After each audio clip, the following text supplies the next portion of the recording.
नमस्कार शोधार्थियों। YouTube channel क्योंकि कहना ज़रूरी है पर सुधा उपाध्याय के सौजन्य से सदी के महत्वपूर्ण कवियों की श्रृंखला बन रही है।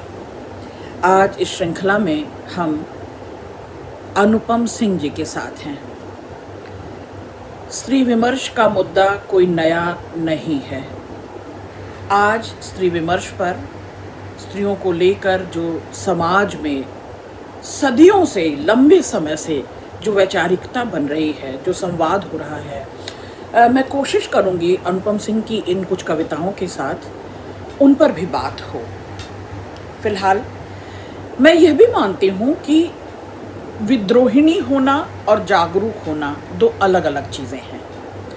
हम पढ़ी लिखी स्त्रियाँ किसी भी जाति से हों, किसी भी समूह समुदाय से हों, यदि जागरूक हैं, अपने अधिकारों के प्रति मुखर हैं और लगातार अपने पर किए गए अन्याय, शोषण, वंचना के प्रति सावधान हैं, सचेत हैं, अगर हम स्वाभिमानिनी हैं और अपने पहचान के प्रति केवल चिंता नहीं चिंतन करती हैं, तो ऐसी तमाम स्त्रियां विद्रोहिणी कहलाती हैं, घर तोड़ू कहलाती हैं। मैं संसार भर की औसत स्त्रियों की बात करूंगी जो सम्मानपूर्वक केवल निर्णय नहीं ले पाती, समाज को वो जब जब मुंह खोलती हैं, यानी स्त्रियों पर बात होती है, स्त्रियों पर बहुत बोला जाता है, लेकिन बोलती हुई स्त्रियां किसी को भाती नहीं। मेरा कहना है कि समाज को क्यों यह नागवार ठहरता है, क्यों पढ़ी लिखी स्त्रियों का, सवाल उठाती स्त्रियों का, मुखर होती स्त्रियों का जीवन दूभर कर दिया जाता है। कोई भी वंचना प्रवंचना हो, किसी भी तरह का अन्याय, शोषण, अनीति हो, केवल धर्म या जाति के आधार पर नहीं है। मैं प्रायः कहा करती हूँ, अपने क्लासरूम में भी कहती हूँ कि तमाम शिक्षित, स्वावलंबी, निर्भीक स्त्रियां भी वो सुरक्षा कवच नहीं पाती और अपने विद्रोह का मूल स्वर भुला देती हैं, बिसरा देती हैं। और अफसोस होता है कि स्त्री विमर्श करती हुई स्त्रियां भी अपने लिए जब लड़ रही होती हैं या अपने अपनों के लिए जब लड़ रही होती हैं, हार जाती हैं। ये लड़ाई सतत है, कब तक चलती है? क्या यह केवल नारा बनकर, केवल विमर्श बनकर, केवल शिक्षा, स्वावलंबन और निडर होने के लिए हम लड़ाई लड़ रही हैं?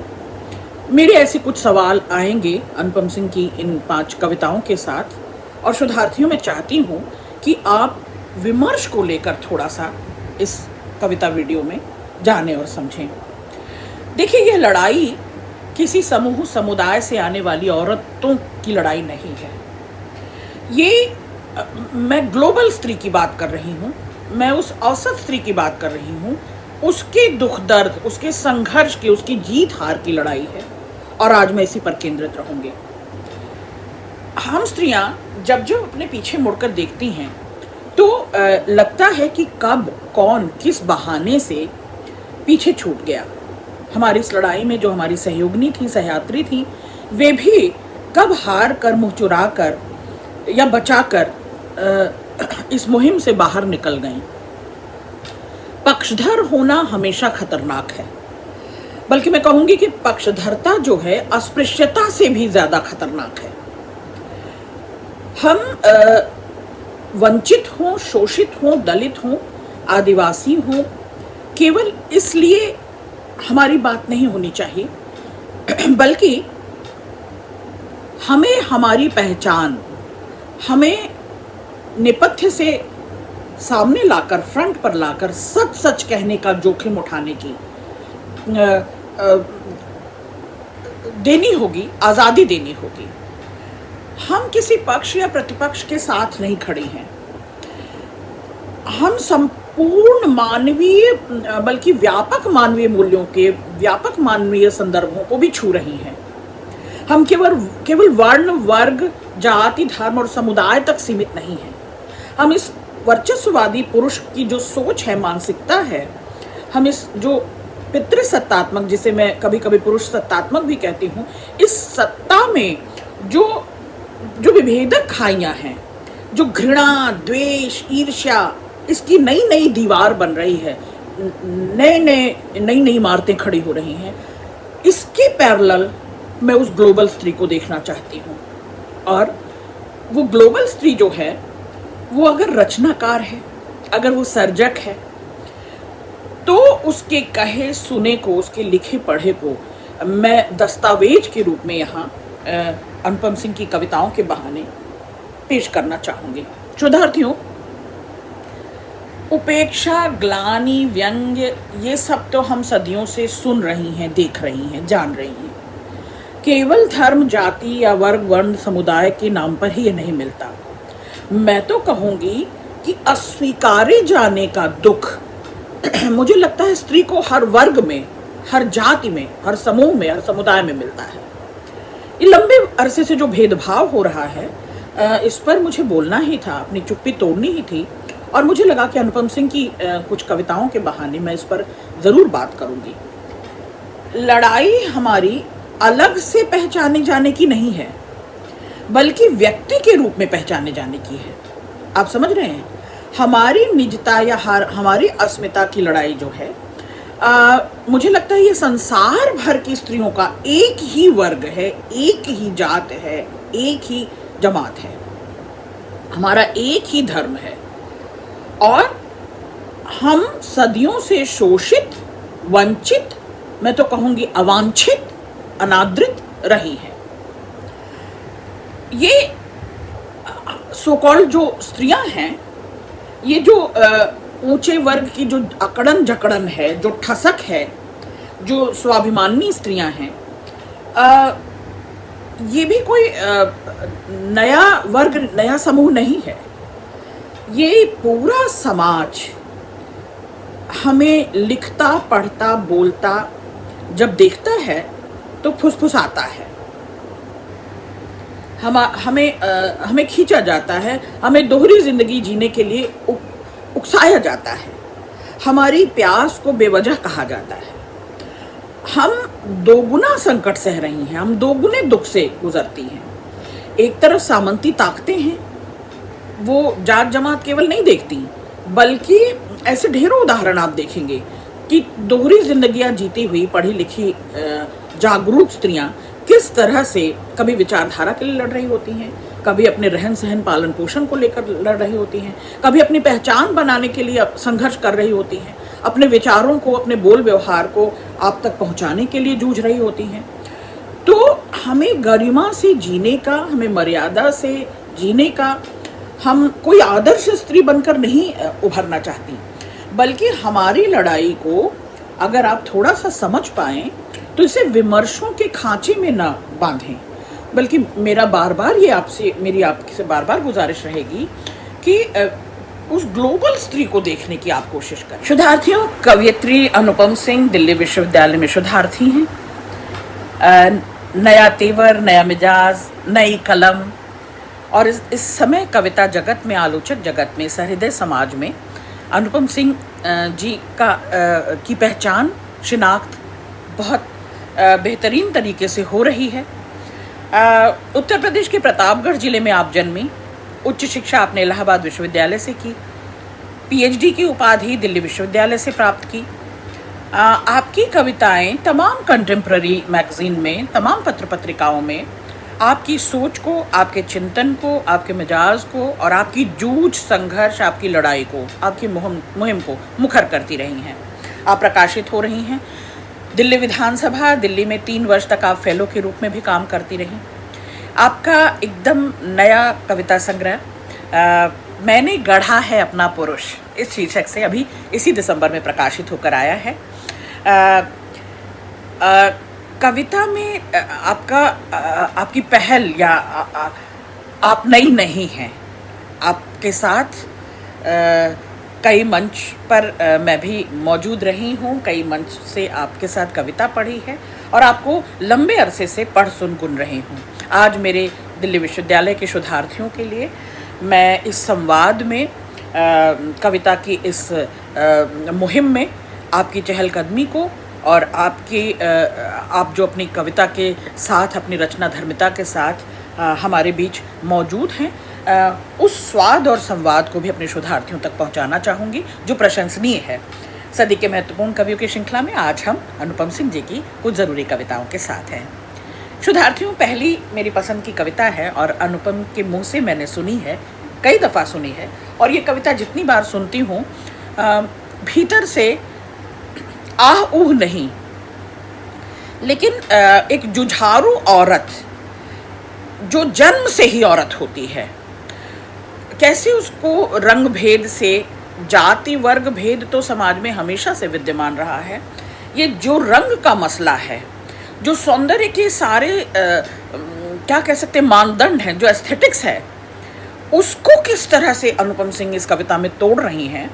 और एक विद्रोह जो उनकी कविताओं में मुझे लगता है कि प्रतिरोध का स्वर सबसे कीमती स्वर है। तो आप देखें कि वो शुरू से ही मतलब अपने परिवेश में, अपने परिवार में, अपने कुटुंब के बीच, अपने संबंधों के बीच किस तरह से इस भेदभाव को वो सह कर दरअसल अब कहना सीख गई हैं और उसे दर्ज करा रही हैं। उनके मुँह का स्वाद मेरा ही रंग देख बिगड़ता था। धरती पर हजार चीज़ें थी काली और खूबसूरत, कविता का शीर्षक है। उनके मुँह का स्वाद मेरा ही रंग देख बिगड़ता था। वे मुझे अपने दरवाजे से ऐसे पुकारते जैसे किसी अनहोनी को पुकार रहे हों। उनके हजार मुहावरे मुँह चढ़ाते थे, जैसे काली करतूतें, काली दाल, काला दिल, काले कारनामे। बिल्लियों के बहाने दी गई गालियाँ सुन मैं खुद को बिसूरती जाती थी और अकेले में छिपकर रोती थी। पहली बार जब मेरे प्रेम की खबरें उड़ी तो माँ ओरहन लेकर गई। उन्होंने झिड़क दिया उसे कि मेरे बेटे को यही मिली है प्रेम करने को। मुझे प्रेम में बदनाम होने से अधिक यह बात खल गई थी। उन्होंने कच्ची पेंसिलों सा तोड़ दिया था मेरे प्रेम करने का पहला विश्वास। मैंने मन्नतें उस चौखट पर मांगी जहां पहले ही नहीं था इंसाफ। कई फिल्मों के दृश्य जिसमें फिल्माई गई थी काली लड़कियां सिर्फ मजाक बनाने के लिए, अभी भी भर आंख देख नहीं पाती हूँ। तस्वीर खिंचवाती हूँ तो बचपन की कोई बात अनमना कर जाती है। सोचती हूँ कितनी जगह बाहर निकल जाऊं दृश्य से, कितनी जल्दी बाहर निकल जाऊं दृश्य से। काला कपड़ा तो जिद में पहनना शुरू किया था। हाथ जोड़ लेते पिता, बिटिया मत पहना करो काली कमीज। वैसे तो काजल और बिंदी यही दो श्रृंगार प्रिय थे मुझे। अब लगता है कि काजल भी जिद का ही भरा है। उनको कई दफे यह कहते सुना था कि काजल फबता नहीं तुम पर। देवी देवताओं और सज्जनों ने मिलकर कई बार तोड़ा मुझे। मैं थी उस टूटे पत्ते सी जिसमें जड़ें फूटती थीं। मैं थी उस टूटे पत्ते से जिसमें जड़ें फूटती हैं। ये एक जिद, एक हट, ये आपको रचनात्मक बनाता है। वो खींच, वो गुस्सा, वो बेचैनी आपको रचनात्मक बनाता है। वो यातना, वो यंत्रणा, वो पीड़ा आपको रचनात्मक बनाता है। और अनुपम सिंह इस धर्म, जात, जमात, समुदाय, वर्ग, वर्ण, तमाम तरह की गड्ढमड्ढ इस सामाजिक व्यवस्था में एक ये भी कि बिटिया को उसकी रंग से बार बार अनसुना, अनदेखा, यहाँ तक कि लांछित किया जाए। वो जो भीतर विद्रोह था उसी ने आपको सर्जक बनाया।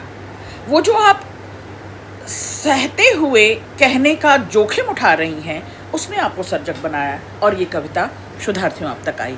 दूसरी कविता है तुम्हारी कठोर प्रत्यंचा और मेरी हिरणी का दिल। तुम्हारी अर्धरात्रि की बातें मेरी सफ़ेद बिस्तर को लाल कर देती हैं। अतृप्ति कविता को जन्म देती है। मेरी स्त्री को सिर्फ कविता नहीं तृप्ति भी चाहिए। तुम्हारी कठोर सांसें मेरा मछली का कलेजा जिसे पिघलाते हैं तुम्हारे मर्दाने ख्याल। अपनी तृप्ति के लिए मैं उत्तेजना में भी लड़ती हूँ तुमसे। मेरे घर में मेरे नियम होंगे लागू।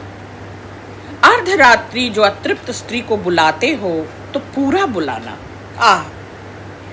पूरा बुलाना, आते हो तो आना पूरा। मन मन से ईद मनाएगा, देह देह से होली खेलेगी। स्त्री की अर्धरात्रि की उत्तेजना से पराजित तो नहीं होगा ना तुम्हारा सदियों बूढ़ा अहम। पुरुष का वर्चस्व, पुरुष का अहम, तुम्हारा सदियों बूढ़ा अहम, बूढ़ा, बुढ़ाया, बुजुर्गियत, जड़ता, परंपरा, रूढ़ियां। क्षण भर के लिए उसे भुला सको अगर, तभी छुपाओगे स्त्री का चरम। अर्धरात्रि में आओगे तो बिना आईना देखने आना, एक मंत्र सिखाऊंगी। तुम्हें समुद्र बनाऊंगी, मैं नाव बन जाऊंगी। मीता सुनो, कभी मेरी तरह चिलकते हैं तुम्हारे सीने? देह में नदी की तेज धारा बहती है क्या? मेरी अपनी वासना में फर्क देखो, तुम उत्तेजित हुए, धूल उड़ाई, राख बरसाई। मेरी उत्तेजना ने रचे भुवन त्रय, जब तक तृप्त नहीं होगी रहेंगे टिके। कहा था ना चोटिल न हो अहम तभी आना। कहा था ना समझना हो स्त्री का चरम तभी आना। ये क्या बींध डाला ना, ये क्या बींध डाला ना अपनी कठोर प्रत्यंचा से मेरी हिरनी का दिल। बेहद अंतरंग जिसे कहा जाए, संयोग, मिलन, एक निजी एकांत समय, मिलाप और प्रेम का उद्दाम, उद्वेग, उत्तेजना से भरपूर। इस कविता में भी एक जूझ है, इस कविता में भी एक अनसुनी, अनदेखी लड़ाई है। इस कविता में भी स्त्री की इच्छा, कामना, उसकी इच्छा कामना की पूर्ति कभी नहीं हो पाती। उसका अनबूझा सैलाब अनबूझा ही रह जाता है। उसे समझने बूझने की कुबत पुरुष में कहाँ, वो तो पुरुष है। वो जब आया अपनी खोल के साथ, एक फैब्रिकेटेड मुखौटे के साथ, और उस मुखौटे में वो अपना छल अपना जो जिससे वो बना है वो सब कुछ लेकर आता है। और जब मिलन हुआ, स्त्री की वो उद्दाम इच्छाएं, वो कामनाएं अधूरी सी रह गई, अतृप्त सी रह गई, असंतुष्ट रह गई। बेहतरीन कविता। तीसरी कविता है चिट्ठियां। अम्मा के लिए तुम्हारी चिट्ठी रातों की नींद और आधा पेट खाए का सुकून थी। मेरे लिए अटक अटक कर पढ़ा गया शब्द और भाषा सीखने का पहला उत्साह जो हर बच्चे को होता है। पिता पूछ लेते किसकी चिट्ठी है, और तुम्हारे ठीक ठाक होने की कल्पना कर लेते मन ही मन। चिट्ठी में सवाल, शुभेच्छा, एक अनकहा शिकायती लहजा था कि पिता की तबीयत कैसी रहती है। छोटी का पढ़ने में मन तो लगता है ना। बड़की सखी आई थी कि नहीं? बेचारी, बेटे के इंतजार में 7 बेटियां झलगा हो गई उसकी देह। अरे हाँ माँ, मैं भी पूर्ण हुई। तुम्हें बेटी के बांझपन का ताना नहीं मिलेगा अब। लिखना कम, समझना ज्यादा। तुम्हारी बेटी। वो नानी, आजी, अम्मा तक वो पत्र को पत्र नहीं तार समझना। वो अंतर्देशी में कोई स्थान रिक्त न रहने पाए। गांव घर ज्वार, हाल चाल, गाय बछिया, अड़ोस पड़ोस सबको निभाना। लिखना कम, समझना ज्यादा। जो रह गया दो वाक्यों के बीच, दो शब्दों के बीच जो रह गया, जो अनकहा रह गया, उसकी मायने अधिक है। वो ज्यादा मायने रखता है। जो निशब्द है, जो नहीं कहा जा सका। अम्मा की आंखें चमकी थीं, पिता हर बार की तरह शांत। दोनों के चेहरे पर भाव देख मैं और अटक गई थी शब्दों में। मेरी पकड़ से दूर छिटक गया था अर्थ। मुझे पता होता यह चिट्ठी जहां खत्म होती है वहीं से शुरू होता है तुम्हारा जीवन। समझना ज्यादा, एक वाक्य भर नहीं, तुम्हारी पूरी कहानी है।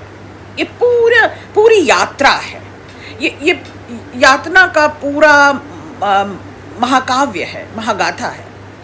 मुझे पता होता यह चिट्ठी जहाँ ख़त्म होती है वहीं से शुरू होता है तुम्हारा जीवन। समझना ज़्यादा एक वाक्य भर नहीं तुम्हारी पूरी कहानी है। पता होता कि इन शब्दों में कैद हैं तुम्हारी चीखें।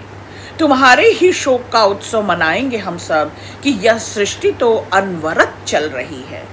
तुम खींच रही हो उसे गुलामों सी मूकता लिए कि आशीर्वादों में शाप दिया था हमारे पुरखों ने तुम्हें। मैं साफ साफ पढ़ती उन चिट्ठियों को, सबको बताती कि मेरे लिए प्यार नहीं, खुद के लिए याचना थी। हाँ, बताती सबको कि लड़कियों की चिट्ठियाँ नहीं, ठोस शिल्प में लिखा घुटते जीवन का शोक गीत होता है, शोक गीत होता है। बहनें दूर चली जाती हैं, अपनी व्यथा कथा अपनी उन मासूम चिट्ठियों में अपने परिजनों को, अपने घर परिवार को, कुटुंब को, माँ बाप को, भाई बहन को, सब ठीक है, सब कुशल है, सब ठीक चल रहा है। और कई अल्प विराम और पूर्ण विराम के साथ पी जाती हैं सारा दंश, सारी टीस, सारी चुभन, यातना का वो लंबा वृतांत जो अनकहा रह गया, जो कहे से भी जिसका कोई निवारण नहीं है। उन्हें पता है कि संकट और बढ़ जाने वाला है। वो जो अनकहा रह गया उसे अनुपम सिंह बहुत सावधानी से, बहुत सचेत होकर पकड़ लेती है। वो जो दो वाक्यों के बीच का अंतराल है, वो जो दो शब्दों के बीच का अनकहा रह गया, अनुपम सिंह उस ओर हम सबका ध्यान दिलाते हैं। अगली कविता है खाली जीवन। खाली कनस्तर सा उदास दिन बीतता ही नहीं। रात रजाइयों सी चीखती है कपास की आत्माएं, जैसी रूइयां नहीं आत्माएं ही धुनी गई हों। गहरी होती बिवाइयों में झलकता है नर्म खून, किसी चूल्हे की गर्म महक लाई है पछुआ बयार। अंतड़ियों की बेजान ध्वनियों से फूट जाती है नक्सीर। भूख और भोजन के बीच ही वे लड़ रहे हैं लड़ाई। भूख और भोजन के बीच ही वे लड़ रहे हैं लड़ाई। बाइस्कोप की रील सा बस यही उलझ गया है जीवन, बस यही उलझ गया है जीवन। अभाव,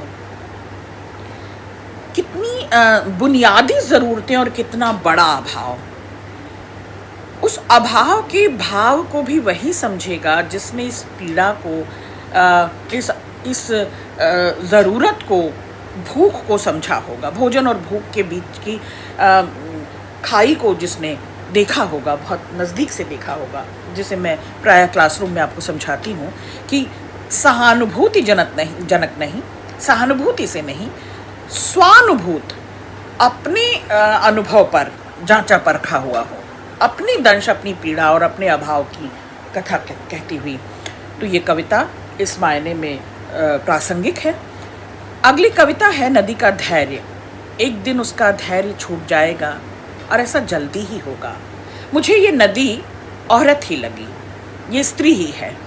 अब आप देखें कि ये एक बड़े कैनवास पर एक कुछ बिंब उठाकर अनुपम सिंह नदी को, मैंने उसके समानांतर स्त्री को देखा है उस कविता में। एक दिन उसका धैर्य छूट जाएगा और ऐसा जल्दी ही होगा। करवट बदलती नदियां धीरे धीरे ढीली कर रही कड़ियां, एक दिन वे तोड़ देंगी हथकड़ियां और ऐसा जल्दी ही होगा। ये मनोकामना बार बार अनुपम सिंह की, ऐसा जल्दी ही होगा, ऐसा जल्दी ही होगा। ये एक हट है, एक जिद है और वो जिद कामयाब हो। उनकी पीठ पर जितनी सुइयां चुभोई हैं हमने, जितना झूठ उगला है उनकी कोख में, जितनी कसमें खाई हैं उनकी आंखों को, जितना रेत किया है, एक दिन वे हमारी वहशी इच्छाएं चकनाचूर कर देंगी और ऐसा जल्दी ही होगा, और ऐसा जल्दी ही होगा। एक सुबह वे भरेंगी बदले की भावना से सारा मैल, सारी यातना, सारा झूठ, हमारा दिया सब कुछ उलीच देंगी हमारे मुंह पर कि ऐसा जल्दी ही होगा। हम जो हर रोज कुचल रहे हैं उनके नदी होने की संभावना को, एक दिन गाढ़े गोबर से वे लीप जाएंगी हमारा आंगन, खाने को छोड़ देंगी लीधी, और ऐसा जल्दी ही होगा जब हमारी हरकतों से भर जाएगा नदी का पेट। हमारी कस्में भंवर प्रदेश में तिरछी गढ़ करकेंगी रात दिन और आत्मा का सारा अमृत धीरे धीरे रिस जाएगा। जब एक दिन छूट जाएगा आखिरी औरत के टोंके से उसका धैर्य, उसके कोंछे से फिसल जाएगी इच्छाएं, फैलेंगी धरती पर, फिर से उफनेगी सदा नीरा, उसकी बेगवती धाराएं बहा ले जाएंगी सब कुछ। उस दिन हमें बताएंगी नदी होने का अर्थ, उस दिन हमें बताएंगी नदी होने का अर्थ। और तुम देखना ऐसा जल्दी होगा, और फिर तुम देखना ऐसा जल्दी होगा। ये जल, जंगल, जमीन, ये प्राकृतिक संसाधन, ये जरिया भर नहीं है हमारे सांस का, हमारे जीने का, हमारे आस विश्वास का। ये मूलभूत, ये माता पिता हैं हमारे, इनसे नाभिनाल का रिश्ता है हमारा। इन प्राकृतिक संसाधनों के दोहन से इनका लगातार क्षरण हो रहा है, और हम स्वार्थी जीव इनके दोहन से, इनके क्षरण से बिल्कुल आशंकित, चिंतित नहीं है। आने वाली संततियों को सौंपने के लिए, दाय के रूप में, धरोहर के रूप में देने के लिए हमारे पास कुछ नहीं रहेगा। तो अनुपम सिंह की ये जिद, ये मनोकामना जो बार बार कविता में पंक्ति में टेर की तरह आती है कि ऐसा जल्दी ही होगा, ऐसा जल्दी ही होगा, दरअसल एक चेतावनी की कविता है। ये सावधान करती हुई कविता है। ये अवसरों से पहले चुनौतियों को चुनती हुई कविता है, और उस चुनौती को वो केवल खुद अपने लिए नहीं चुनती, बल्कि पूरे पाठक समाज को, पूरे सहृदय समाज को चेताती हुई चुनौती देती है। बेहतरीन कविता शोधार्थियों, बहुत शुक्रिया।